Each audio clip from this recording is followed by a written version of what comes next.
wacan oo wanaagsan aqyaarta hawada inaga daawanaysa idilkiinba meel walba aad joogtaan waxaan idin leenahay waqtiga idin wacnaado fadlan haddaad nagu cusub tahay rukumo jananka si aad ula socotid barnaamijyada aan idiin soo gudbinayno haddii aad hore saaxiib aad noqlo ahaydna waad ku mahadsan tahay saaxiibtinimadaada fadlan barnaamijka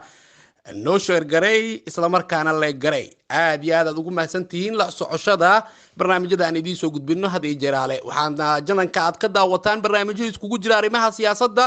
dhaqanka iyo sidoo kale arrimaha wacyigelinta Soomaalida haddaba meel walba aad joogtaan waxaan idin leenahay waqtiga ha idin wanaagsanaado waxaan barnaamijkan aan ku eegi doonaa hadduu Allah awood leh uu saamaxo warbixin ku saabsan عدي كدم بيسي جردلو جيستي فنانك قمر سوغاني او شالي جلنكي دمبيل لغو جردلي مقالة ده هرقيسو وحانا جردل كاسي جيستي عيدا ما كترسان بوليس كمامول كسومالي لان قبل ده وقوية سوماليا كوا صوصيحون او جردلي فنانك قمر سوغاني او كسوغان مقالة ده هرقيسو دوان كتاقي مقالة ده مقدشو كدب مركي سعودال مدقاتي وكجوغي مقالة ده مقدشو جردل حوغانا عيدا مدى بوليس كمامول كسومالي لان u geysteen fanaanka qamar suugaane oo hadda jooga magaalada Hargeysa waxaana dhawaan baraha bulshada lagu faafiyay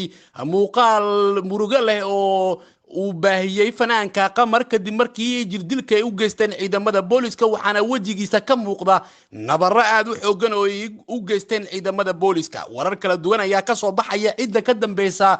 jirdilka loo geystay wariye qamar oo ciidamada booliska ay waliba mas'uuliyiinta maamulka Soomaaliland ku soo dirtay ila xoogagaal oo ku sugan magaalada Hargeysa kana agdhow maamulka Soomaaliland waxay sheegayaan in door weyn arintaasi uu ka ciyaaray fanaanka Maxamed BK oo fanaan reer Soomaaliland laakiin cunsuriyad xun u qaba Soomaalida inteeda kale waxaana la sheegay Maxamed BK in qorshahaasi uu ka dambeeyay isla markaana taliyaha qaybta magaalada Hargeysa uu si hoose ula hadlay si loo jirdilo wariye waa si loo jirdilo fanaanka qamar taas oo BK uu ka carisnaa inuu yimaado qamar magaalada Muqdisho isla markaana uu ku qabto show oo ay ka qayb galeen dad badan oo ku sugan magaalada caasimadda Muqdisho waxaana la sheegay Maxamed BK in arintaasi uu ka dambeeyay waxaana gordhow qadka aan soo gelin doonaa oo aan la hadlay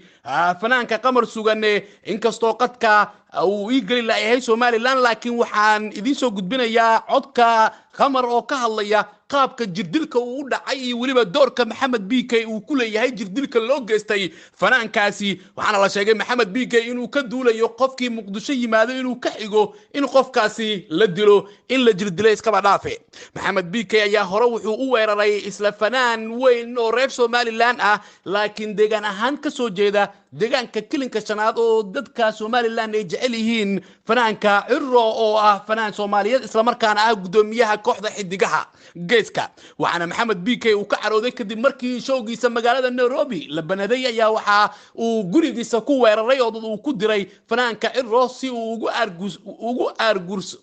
ugu aarsado jabka ka soo gaaray magaalada Nairobi ee xarunta dalka Kenya Maxamed BK waxa la sheegay sidoo kale inuu ku lug leeyahay xirnaashaha muddada 3 sano ee lagu xukumay wariye Cabdimaalik Ordon BK waxa dhawaan meel fagaaraha uu ka sheegay in Muqdisho uu ka maarmo isla markaana hadii mar uu haysto Soomaalida inteeda kale uu la jeedo jigjiga iyo